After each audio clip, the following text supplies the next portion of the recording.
Hey Zwifters, welcome. Stage 3 and it's chasing the sun on Mercury Island. Probably one of the most complicated routes in the ZRL season this time round. 4 sprints, 1 climb, and that's the Temple Kqom up the dirt roads. You decide for yourself whether you want a bike change. I would suggest not, unless you're specifically and only chasing the fastest through segments on that particular one.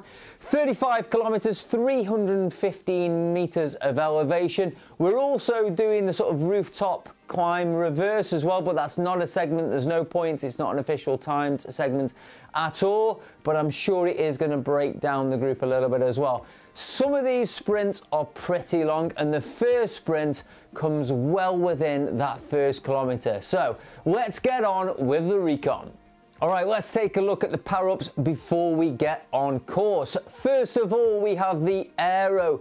Useful in the sprints, useful on the finish, useful around. Love it. We've got 7 opportunities on this course to pick up power-ups. So if you get one, use it. You're sure to pick up another at some point. Then we have the draft. Another great power-up, in my opinion. You can use it for sprints. You can use it for hanging on after the sprint. You can use it on these gradual climbs. Really useful, and it's long enough at 30 seconds to have an impact. And then we have the Ghost, the invisibility cloak. Too short, not really very useful. I'm not a fan, as you can tell, but it's there. Prove me wrong. If you utilize this effectively on those sprints or on the climb or on the finish, let me know. It's there. It's only 15 seconds.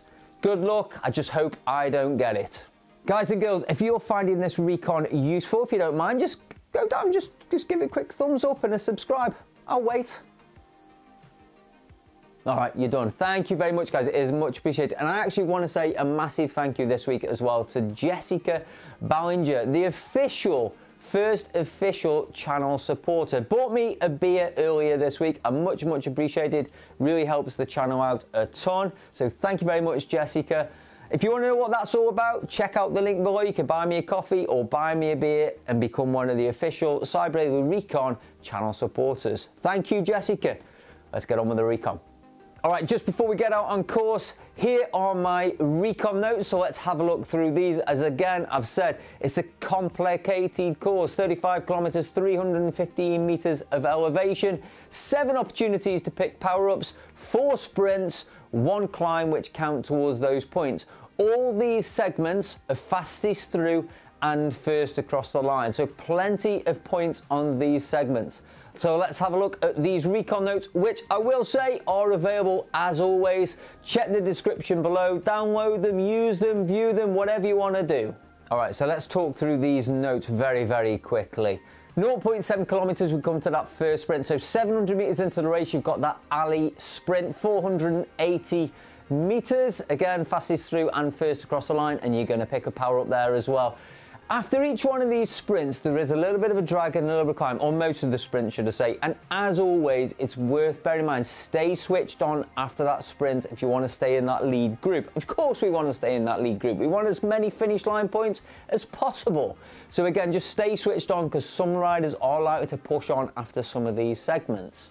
So then we come to the next sprint at kilometer 3.9. This is the railway sprint. Again, this is really long, 640 meters. I've made a note on here. It is a long sprint, but they're fastest through and first across the line. And again, another power-up. So utilize the power-up you got from the alley sprint on the railway sprint. Then again, we've got a small drag immediately after the sprint. Then we move towards this rooftop reverse. So a 1.9 kilometer climb, 2.7% average gradient.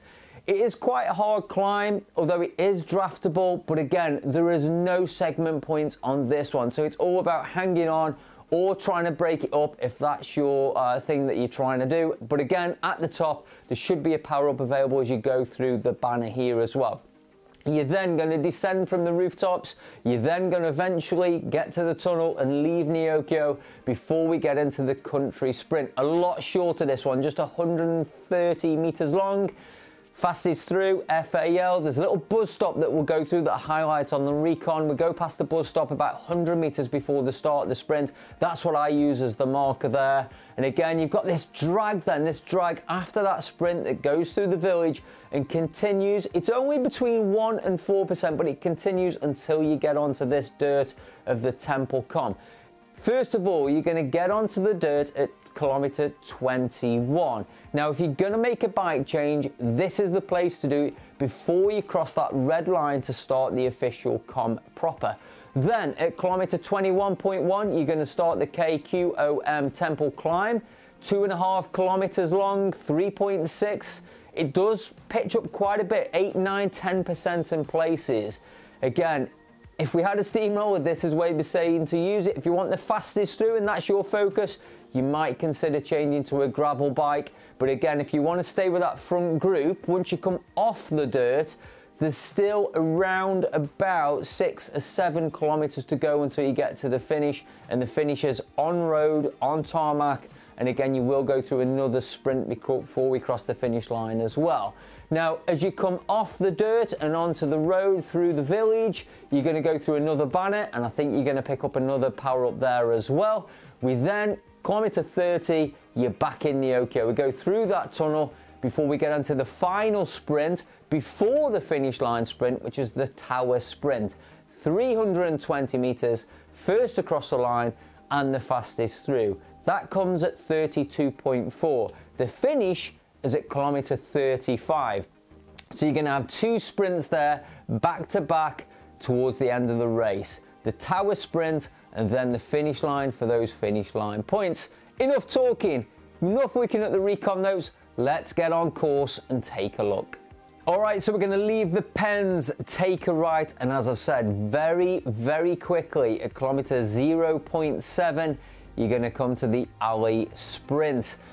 Again, the sprint, it's reasonably long. You're going to zigzag through the little shopping centre here, little shopping arcade, and then you're going to be able to see the line with about 150 metres to go. Fastest through and first across the line, go for it. So again, in between these first 2 sprints, it is a little bit draggy this first time around. You've got about 1,000 metres, I would say, but again, between 2 and 4% on the gradient. We're then going to come at kilometer 3.9 to the railway sprint. Again, this is a really long sprint. You've got to drag up onto the railway, and the railway sprint, although visible from a long way out, it's 640 meters long. So it is a really long sprint. Fastest through and first across the line. Utilize that power up, because as soon as you go through that banner, you'll be picking up another power up. Go for those points. All right, so quite quickly, after this railway sprint, we're going to get onto this rooftop reverse climb. But again, remember, I know I've said it a few times, but no points on here, despite the fact that you will see a banner when you go over the top. 2 kilometer climb. It is draftable, but again, it does pitch up 5–6%. So if you're recovering after those first 2 sprints, I do see it being stretched out here quite early on. So again, stay alert, stay in that draft, and keep hold of that front group on this climb. Just under 2 kilometers. When you get to the top, you then got a 2 kilometer descent and then a fairly flat road before we leave Nyokyo and head into Umezi on those country roads. So as I said, at kilometer 13.6, we're going to go through the tunnel and leave Nyokyo into Umezi. And then we're going to head towards the first sprint in the countryside, which is the country sprint. The shortest sprint on the map today, just 130 meters. It is pretty flat. And as you can see, in the lead into the sprint here, you've got this little bus stop on the right-hand side. That's your marker. That's the marker I would be utilizing here to start to wind up that pace. I'm still surfing the wheels at this point, but I know the pace is going to pick up, because once you cross the start banner on this sprint, or the start of the sprint with that little green line, the position you've got there is pretty much the position you'll take unless you manage to draft through that pack pretty quickly, because it's just 130 meters long. So you're going to go through the country sprint, finish banner at 17.3, and then we start this little draggy section immediately after the sprint, but it's only 2–3%, but it can have an impact after a sprint.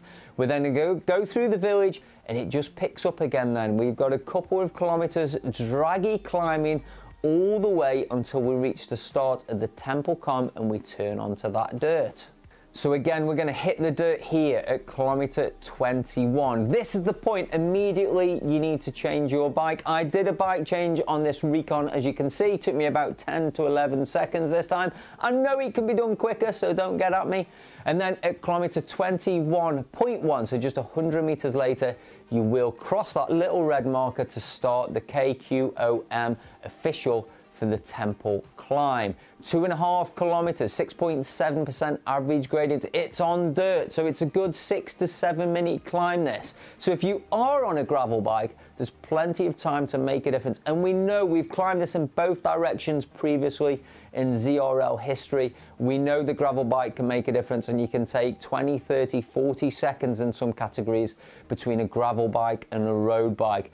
I think if you go straight over the top and then continue on your gravel bike, there's a chance you can hold on to the front group right to the finish line, but you're not necessarily going to be able to compete in the sprint for the finish and the sprint that's going to come just before the finish line as well. So certainly if you're in that front group and you want to break it down, you can change to the gravel bike, break it down some more, but the chances are you're probably not staying away on that final run in towards the finish line.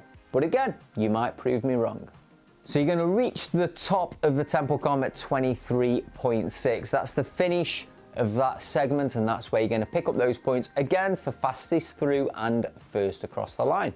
All right, so you're going to descend off the Temple Kqom, and then at kilometer 25.7, you'll be back on the tarmac and back heading through the village and down towards the banner near the start-finish pens of the Flatlands Loop. Now, you're going to go through this banner at 28.1, and I do think you're going to pick another power-up at this point as well. Normally, you pick a power-up as you go through this banner, so again, that'll be useful on the final sprint of the day, which is the tower sprint. I say the final sprint of the day. It's the final timed segment sprint of the day, which is the tower sprint, but the final sprint of the day will, of course, come at the finish line at kilometer 35. All right, so the next significant point, kilometer 30.6, we're back in the tunnel and we're back in Nyokyo, and we're thinking about the tower sprint. The tower sprint is going to start at kilometer 32.4. 320 meters long, this one. Again, it is quite visible, this one, which is good. Fastest through segment and first across the line. I'll just let this play through for you. And once again, once you finish that sprint, another power-up. That's your 7th power-up of the day, you lucky thing. Hopefully you've not got that invisibility cloak and you've got like an aero for this finishing sprint. We're then going to go along the canal before you double back on yourself and head towards that finishing banner, which is going to come, it's the virtual banner, and that's going to come at kilometer 35. So as I said, this is quite a complex course. There's plenty to think about, those 4 sprints and 1 climb to think about in terms of the timed segment. So plenty of points to be picking up here, both in terms of fastest through and first across the line. Again, all right, so in terms of bike choice, it's an interesting one, this. There's lots and lots of things to think about. If you're going for the sprints and that is your job in the team, then of course you're going to go for an aero bike. If your job is to take those climbs and maybe hang on to that front group for the duration, then of course you might go for something all-rounder. Again, I keep talking about the Chapter 2 Tower. That is a really quality bike at the moment, but again, there's been quite a bit of change around in the best bikes, all-round bikes, and the aero bikes as well. So as always, check those links below for the Zwiftinsider pages, which will give you the Tron versus the top performers, the best all-rounders, and the best aero bike as well. Do I think you should be making a bike change? Again, if your job is to have the fastest through segment on that Temple Kqom, then absolutely yes. A gravel bike, it's light, it's great on dirt, will get you through that climb the fastest, absolutely. Do I think it's the right choice for everybody? No, absolutely. Will I be making a bike change?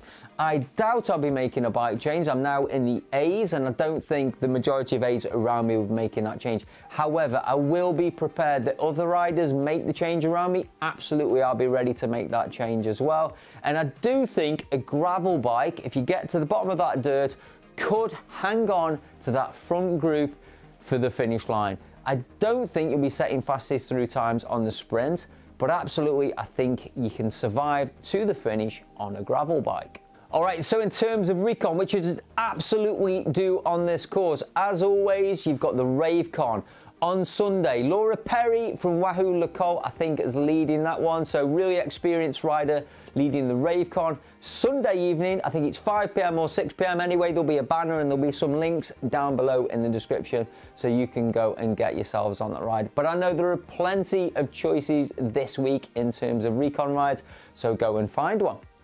Thanks for watching the Recon, guys. Don't forget, as always, like, subscribe, share with all your racing buddies, and I'll see you next week. In fact, no, I'll see you before next week. I'll see you on Tuesday in Nyokyo for the start of Chasing the Sun. Have a great week and ride on.